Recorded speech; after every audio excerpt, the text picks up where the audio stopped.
Dengan Purify juga dia bisa survive dan Holy Healing yang akan membuat dia jauh lebih kuat dalam teamfight jangka panjangnya. Dan ini akan mensecure posisi dari Edith akan dimainkan oleh Banana. Karena Rafaela akan jatuh ke tangan dari Naomi. Dan Farsia yang memiliki high ground impact untuk tim RRQ.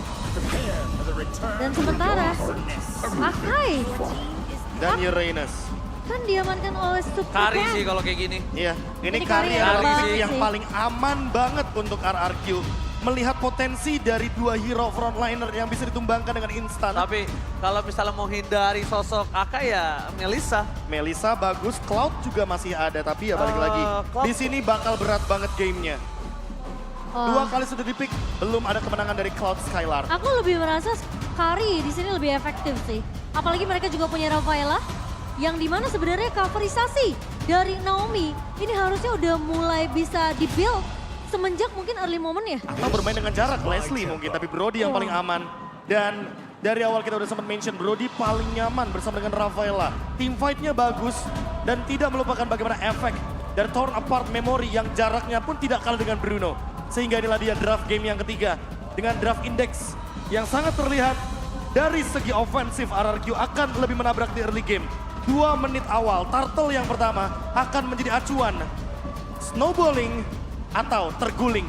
Wow, ini akan menjadi bukti dan kita akan menjadi saksi di game ketiga kali ini. Apakah reverse sweep bisa kita saksikan dari sisi sang raja atau sang robot merah yang ternyata akan membantah itu semua dan mengamankan 3-0 mereka. One last chance. Satu nyawa terakhir untuk RRQ dan match point untuk Bigetron Alpha. So, FPL Playoff Arena, mana tepuk tangannya? Let's go menuju ke arah Land of Down. Wah, aku sudah tidak sabar untuk melihat game yang ketiga kali ini.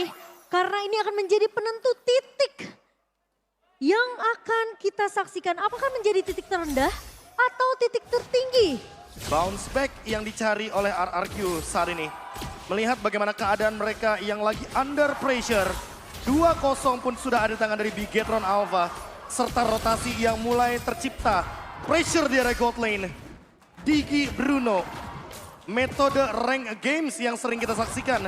Dan bahkan sudah mulai tercipta di area gold lane-nya. Oke, dibalik itu semua dengan prediction yang tidak berubah. Apakah para pasukan Bigetron Alpha kembali mencoba memberikan pressure. Kali ini seperti kata Profesor, ketika Naomi tidak bermain dengan hero pick over-nya, ini bukan power Naomi, ini bukan permainan nyaman Naomi, Momo-chan. Iya, dan sekarang seperti yang aku udah bahas, Naomi akan langsung bisa melakukan cover ke arah laning dari seorang Skylar. Oke, tapi di arah bottom lane, Clay mensambut itu semua dan Flicker bahkan harus digunakan oleh seorang Sober Key untuk menyelamatkan dirinya dari ganking yang cukup berbahaya di arah bottom lane. Oh, rotasi Pertemuan agresif. terjadi, tapi Retribution telah dikeluarkan. Danny from Bogor menjadi sebuah jawaban dan Heavy Speed. Ternyata kali ini berhasil melakukan first blood, tapi dibalik itu semua Super Ken akan coba diganyang. Tidak ada jalan untuk pulang dan bahkan Skylar berhasil melakukan 1 point kill. Mundur ke arah belakang dengan damage yang besar.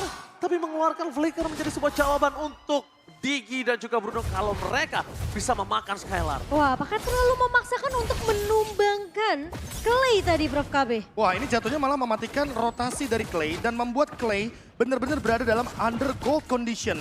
Naomi mau tidak mau kali ini harus melakukan sharing terhadap rotasi yang nantinya agak sedikit beresiko menuju ke arah Turtle. Karena daripada nantinya 3 lawan 4 di area Turtle, RRQ bakal kalah dari segi jumlah. Dan Moreno benar-benar memberikan pressure terhadap Clay-nya agar tidak hadir di setup Turtle kali ini. Tapi pertukarannya ke arah Super Ken, Prof. KB.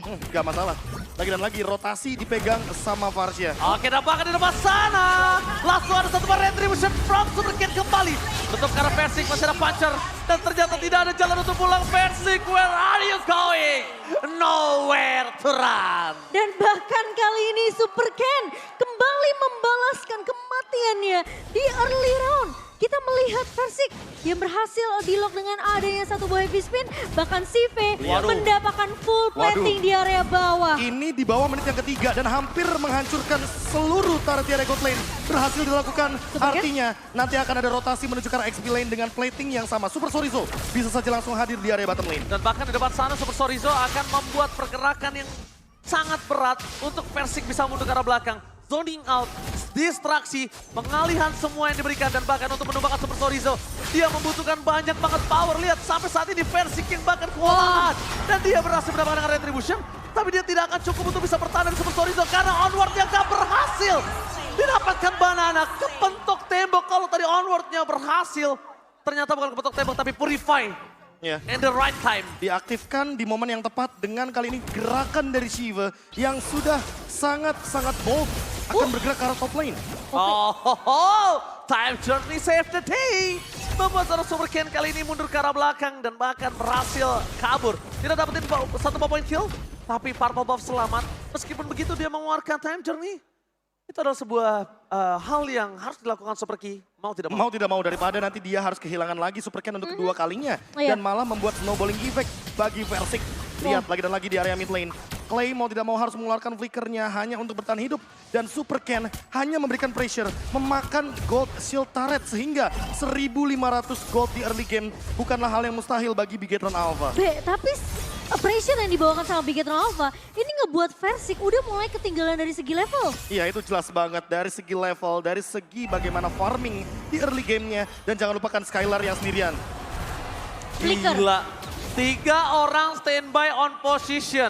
Dan bahkan Flicker di-trigger ketika team fight dari Turtle di arah gold lane Momochan. Dua flicker yang mahal untuk RRQ berhasil debate oleh Bigetron Alpha. Sehingga turtle-nya sekarang ini bakal jadi marah bahaya kalau RRQ mereka terlalu memaksakan untuk kontes di area turtle-nya.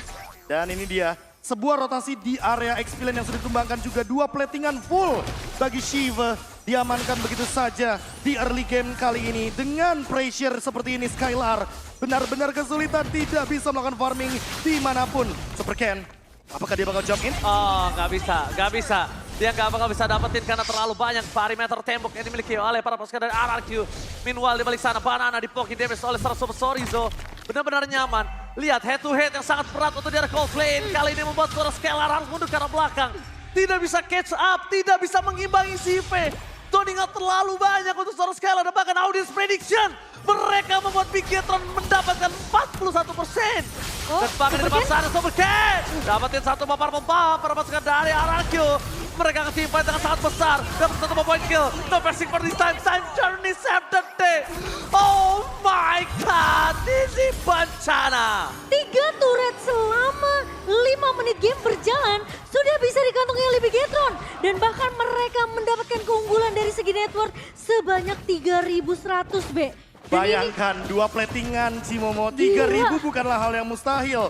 Ini bisa snowballing sampai 5.000 ketika nanti ada turtle yang ketiga. Kritikal 1.500. Dan itu yang dicari sama Shiva, early advantage dari gold lane. Swing semua terlihat Platingannya gold ya. semua ada. XP lane pun dimakan hanya dalam kurun waktu 4 menit 50 detik. Dan itu semua platingannya beserta turretnya hancur seketika. Wah, 5.500 di tangan seorang Sive dan pemain dari Bigetron Alpha mereka tahu kunci mereka harus press dari Versik dan juga Skylar. Dan ini pelan-pelan ya, kalau misalkan snowballingnya berhasil, itu awalnya bakal dari combo Banana Clay. Tapi di bottom lane, Lagi-lagi Berhasil flicker. menghindari sedikit pergerakan tapi Banana Primal Ward-nya for nothing.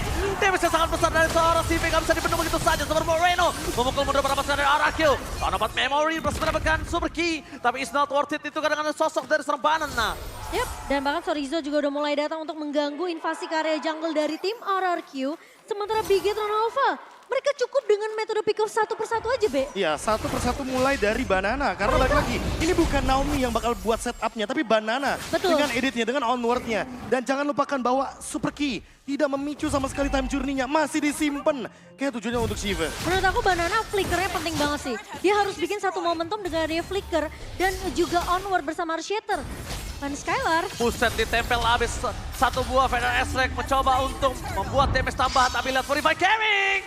Powerful memory almost but it's never enough. Sive, Diam-diam mengambil arah yang tidak diduga-duga Ya. oleh RRQ. Mereka coba potong supaya Naomi-nya ini nggak bisa untuk mengcover ke arah seorang Skylar. Dan satu hal penting, Super Moreno membawa Primal Wrath. Lihat map-nya terang banget. Iya, seolah kayak ini mengidentifikasi kalau Big Dragon Alpha bakal bawa 2 marksman. Yang satu magic damage, yang satu physical damage dengan Malefic Roar di tubuh dari Shiva. Ini bakal jadi ancaman, permainan front to back bisa dijalankan. Dan ingat, Lihat. ada Akai di depannya. Badan yang begitu tebal bersama dengan Uranus dan ditambah dengan time journey dari Super Key. Ini formasi dari Big Dragon Alpha sulit untuk dibendung. Oh my god, Vexi bakal coba dipaksa. Masih ada satu heavy spin yang dihindari oleh para pasukan RRQ.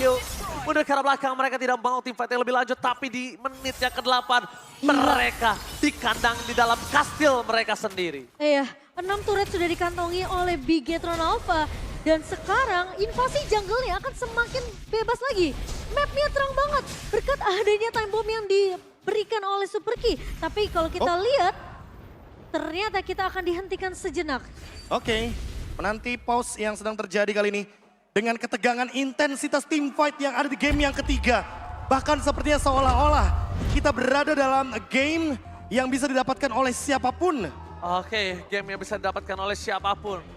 Tapi kalau bisa ngomongin early dominasi yang dimiliki Wow, oleh para pasukan dari 5.000 Bigetron. gold. 5.000 gold, dominasi all laning. CV nggak tersentuh dan sekarang para pasukan dari RRQ mereka cuma bisa mengandalkan combo, play dan juga Versik untuk bisa instant pick off terhadap sosok dari CV. Tapi itu kondisi kalau tidak ada key as a big. Iya, lagi-lagi time journey akan jadi permasalahan yang mungkin bisa diselesaikan dari sisi Bigetron dengan adanya banyak efek sisi yang dimiliki oleh tim RRQ. Tapi sejauh ini Bigetron mereka masih menunjukkan asa mereka dengan dominasi di area early. 8 menit yang dipegang oleh Bigetron Alpha ini membuat RRQ sudah mulai ketar-ketir. Ya, ketegangan dan intensitas yang terjadi benar-benar nyata adanya di playoff Arena Mahaka Square. Bagaimana tidak? Match point bagi Bigetron Alpha dan mereka sedang leading di game kali jauh. ini. Leading Jauh jauh banget, banget. 5.000 gold di menit yang ke-7. Hampir mendekati menit yang ke-8 dan bahkan lore-nya sudah ada di sana. Dan aku suka banget gimana Bigetron memaksimalkan kiting potensial yang mereka punya. Dan bahkan Digi dari Super Key yang tidak terduga-duga. Dengan permainan Digi Bruno yang sudah mulai terlupakan. Dianggap usang.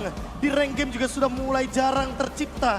Tapi Bigetron Alpha masih membawakan hal tersebut di babak yang sangat penting kali ini. Karena CV, dia bilang dia selama timnya percaya apapun gameplay yang Itu terjadi poinnya. di arah posisi gold lane dia akan lakukan apapun itu. Dia nggak Selama peduli temannya dengan percaya ya. dia nggak Selama peduli dia sama percaya. lawannya. Dia nggak peduli dengan tim lain. Dia peduli dengan bagaimana chemistry. Seperti yang Ranger Emas bilang dari hari pertama. MPL Indonesia season ke-12 kali ini sudah berbicara tentang chemistry dan juga macro play. Ya. Mental block nggak ada, mekanik semuanya jago. Sudah beda, mekanik Udah. X, team play yes. Early dari MPL season 1 sampai 3 mereka punya mekanik. Waktu itu Onyx yang pertama kali tim yang punya makro. 4, 5, Mungkin sampai 8 aku bilang. sampai 8 makro play. Udah makro play dan chemistry. Nah, season 9 sampai season 11 itu seasonnya decision. Decision Tapi making. season 12 Oh, kali benar, ini, benar. ini bener-bener team play banget, men. Sekarang udah nggak bisa. 1 versus 5 udah nggak akan bisa. Tapi kali ini nampaknya kita sebentar lagi akan mendapatkan informasi kalau Marshall Fandi akan memimpin kembali challenge pertandingan dan akan menjadi saksi Land of Dawn di game ketiga kali ini. Ini dia pertarungan yang masih didominasi oleh sang rumput merah RRQ. Mereka masih punya kesempatan sebenarnya, tapi lagi-lagi momentum yang penting harus diciptakan dari seorang Badana, di follow up dengan adanya Clay dan juga Skylar. Dan Bigetron Alpha, apakah Super Key yang ternyata menjadi jawaban di game ketiga kali ini bisa ditargetkan terlebih dahulu oleh RRQ, Be? Oh, Dan Lord kali ini kayaknya bakal jadi penting banget untuk teman-teman dari Bigetron Alpha karena mulai snowballing sampai 6.000 dan bahkan Super Sorizo-nya menjalankan 2 lane sekaligus. ini karena ada teman saya yang datang, kita mau mengucapkan selamat datang kepada Bapak Lord yang terhormat. Bahkan tim fight di depan sana, Laser Banana yang dipukul mundur. Membuat para pasukan dari RRQ mereka harus melepaskan Lord kali ini. Selamat datang Cornet di Mahaka Square. Oke, sebagai salah satu caster MPL juga dulunya. Berikan tepuk tangan untuk Cornet. Banyak kangen ya, banyak yang kangen sama Cornet nih ya. Akhirnya datang juga. Dan Lord pertama yang berhasil disecure oleh Big Hit Nova. Dengan lagi-lagi keuntungan dari Lord ini akan semakin besar untuk Big Hit Nova. Hampir menyentuh angka 7.000 di tangan dari Big Hit Nova di menit ke-10. Dan bahkan lihat damage dealt yang diberikan dari Super Key dengan pokingan damage dari alarm time bomb-nya.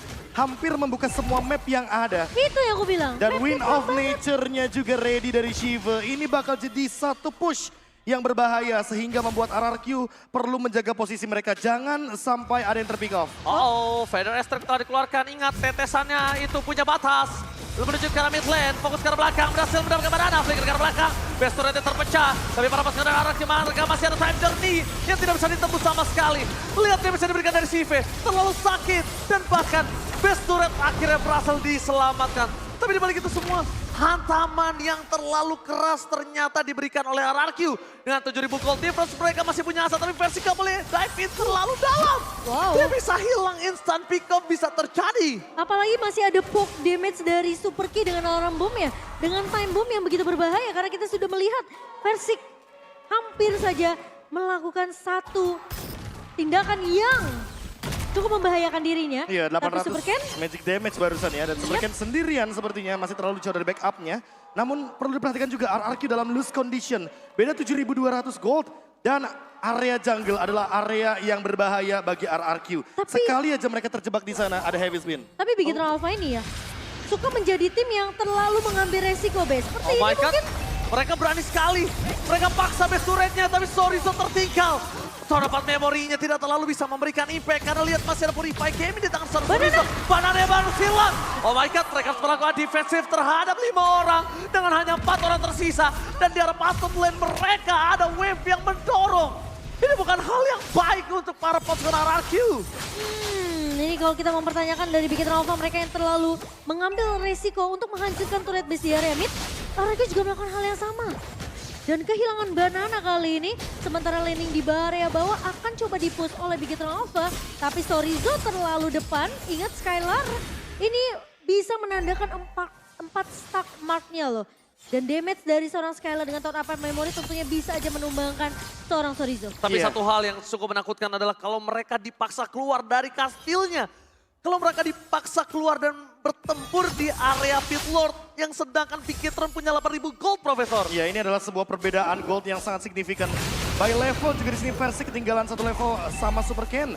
Sehingga memasakkan teamfight di area luar dari high ground defense-nya RRQ adalah sebuah hal yang harus mereka jalankan dengan resiko yang tinggi. Tapi high risk high reward. Banana menuju ke Sorizo bukan pilihan yang baik karena damage dari Sivi terlalu besar. Ini dia, gating terhadap para pasukan RRQ. Ketika mereka dipaksa keluar dari kastilnya, tapi versi mencoba untuk bersinar. Dan gagal mendapatkan satu bar retribution gun. Dan hilang begitu saja. Versi dan Banana tersisa 3 player. Ini bencana. Masih ada high ground defensif dari sisi RRQ, mereka masih punya Clay.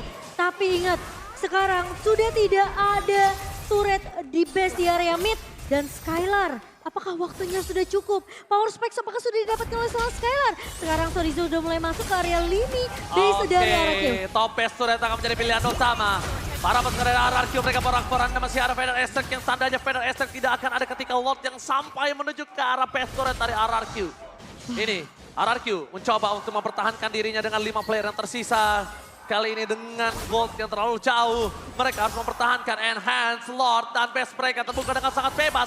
2 wave mendorong menuju ke arah baseline. Base turret menjadi pilihan utama. Menuju ke arah belakang, mereka kehilangan banana kembali. Tidak ada dinamis yang bisa diberikan. Terlalu beri dari seorang Super Moreno.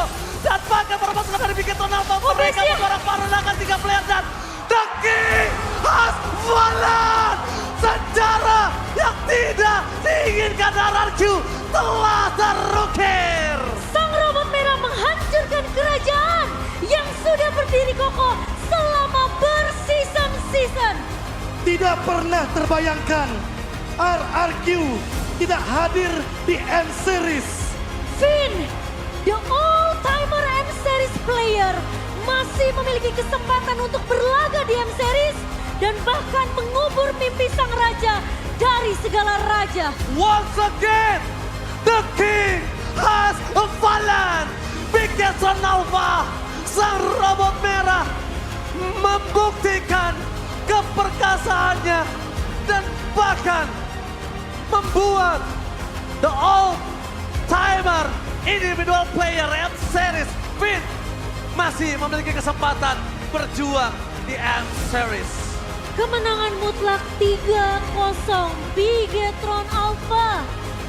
Sang robot merah yang membuktikan di season ke-12 kali ini membuat era dari sang raja dari segala raja berakhir di season ini. Mimpi buruk terjadi kali ini. Dan bahkan kita harus melihat kenyataan yang ada. Bahwa Bigetron Alpha makin memperkokoh dirinya untuk melaju ke babak final lower bracket. Nice try, Kings of Kings. Hanya ada tersisa satu raja yang bisa bertahan di MPL Playoff Indonesia season yang ke-12 dan bahkan masih memiliki kesempatan untuk